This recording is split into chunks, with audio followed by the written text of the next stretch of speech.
Bentornati nel mio canale. Preparatevi perché oggi la ricetta è devastante. Iniziamo subito inserendo le due farine in una ciotola. Useremo 250 g di farina Manitoba e 250 g di farina tipo 00. Per questa ricetta ci occorreranno 400 g di acqua in totale. Ne aggiungiamo 350 subito e ne terremo 50 g da parte per lo step successivo. Quello che andremo a fare oggi si chiama autolisi. In poche parole l'autolisi consiste nel miscelare tutta la farina della ricetta e quasi tutta l'acqua. Non serve impastare. Semplicemente bisogna far assorbire alla farina tutta l'acqua che andiamo a versare. Questo processo permetterà la formazione della maglia glutinica, senza neanche impastare. Ci aiuterà quindi successivamente nell'impasto vero e proprio, quello che faremo dopo, facendo assorbire quantità maggiori di acqua. Favorirà quindi una migliore estensibilità dell'impasto ed un maggiore sviluppo delle bolle, che è proprio quello che cerchiamo in questa ricetta.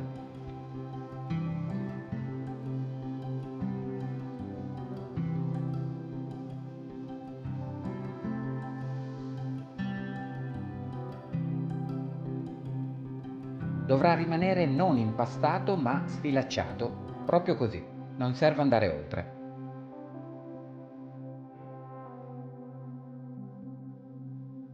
Fatto questo, copriamo e lasciamo riposare almeno 40 minuti a temperatura ambiente.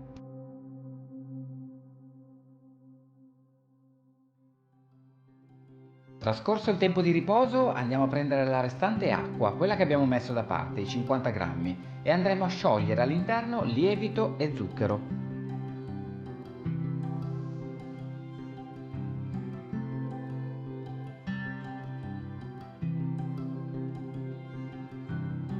Guardate l'impasto che forza che ha preso, solamente riposando 40 minuti. Ovviamente non è del tutto incordato, ma è già parecchio avanti, è incredibile. Versiamo ora il composto e iniziamo ad impastare per far assorbire tutta l'acqua aggiunta.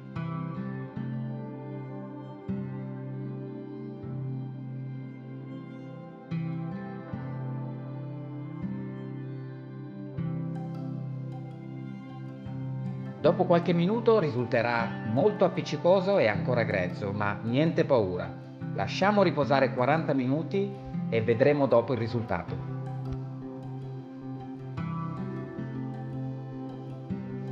Mi raccomando di coprirlo sempre con pellicola e di lasciarlo a temperatura ambiente per il riposo.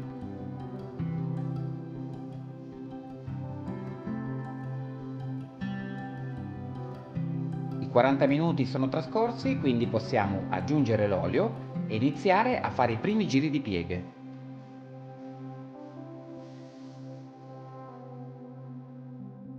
Ungiamoci un po' le mani con l'olio e iniziamo a prendere l'impasto da sotto e lo portiamo al centro.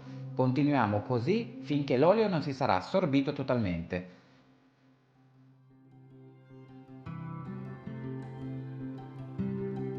Semplicemente prendiamo un lembo da sotto, lo tiriamo un po' e lo riportiamo al centro.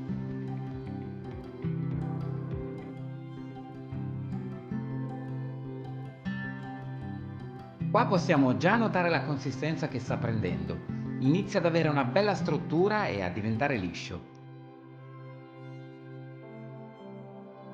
Copriamo di nuovo e facciamo un altro riposo di 40 minuti. In questo modo l'impasto andrà a rilassarsi per bene. Per far sì che l'impasto arrivi pronto alla stesura, facciamo l'ultimo giro di pieghe. Bagniamo un po' le mani con dell'acqua e procediamo esattamente come prima.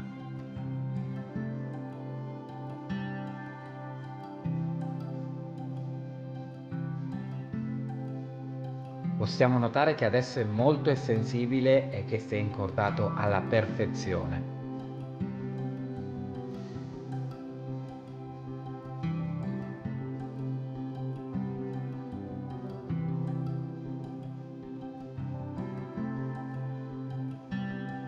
Si intravedono già le nostre amate bolle. Ancora un riposo, ma questa volta in forno spento con luce accesa. Io non vi do una tempistica precisa in questo caso. Dovete aspettare semplicemente che la massa arrivi al raddoppio del suo volume. Ci può volere un'ora, come un'ora e mezza, come 2. Tutto dipende da tanti fattori.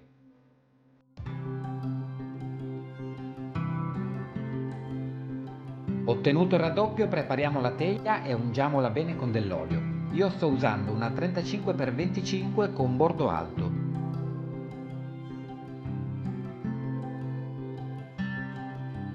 Un filo d'olio anche sull'impasto per facilitare lo staccamento e andiamo a metterlo in teglia.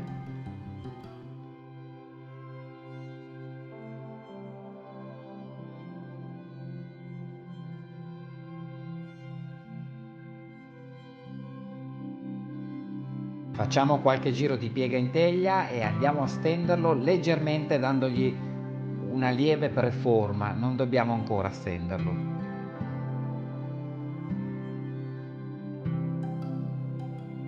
Copriamo con pellicola e rimettiamo in forno spento. Deve di nuovo raggiungere il raddoppio.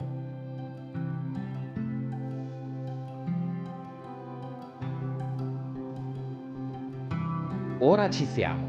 Ungetevi un po' le mani con dell'olio e la superficie dell'impasto. E adesso arriva il divertimento.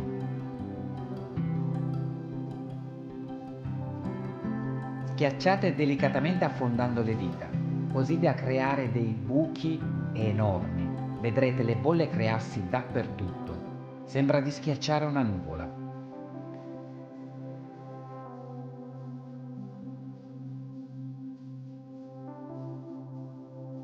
C'è poco da dire, è semplicemente una meraviglia.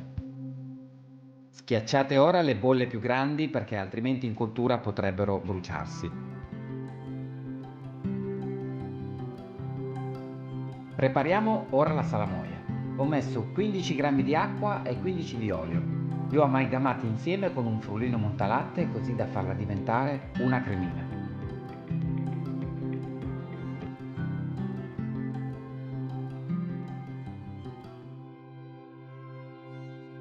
Riempiamo tutti i buchi della nostra focaccia.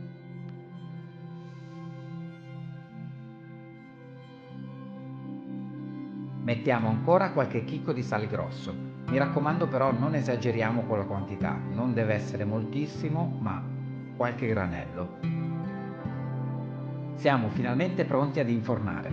Dovrà cuocere 15-16 minuti. Forno preriscaldato a 250 gradi, modalità statico. Iniziamo nel ripiano più basso del forno per i primi 12 minuti. Andremo poi a metterla a metà forno fino a completa duratura.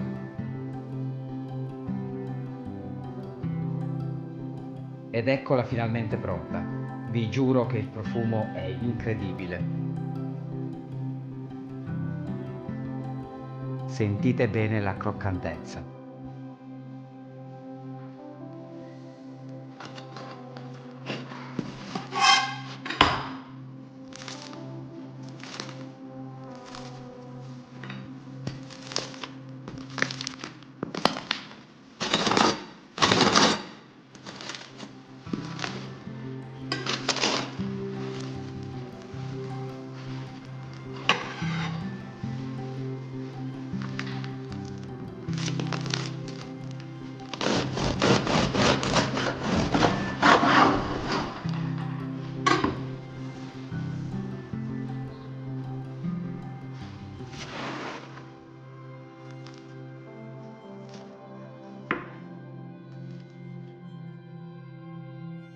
Che ne dite? Vale la pena provare?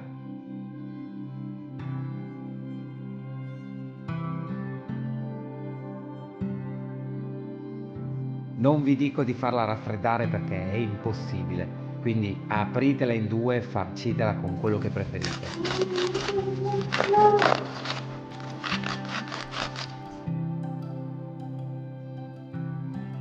È un cuscino all'interno, è croccante fuori e si scioglie in bocca e non ve lo posso spiegare, dovete provare a farla.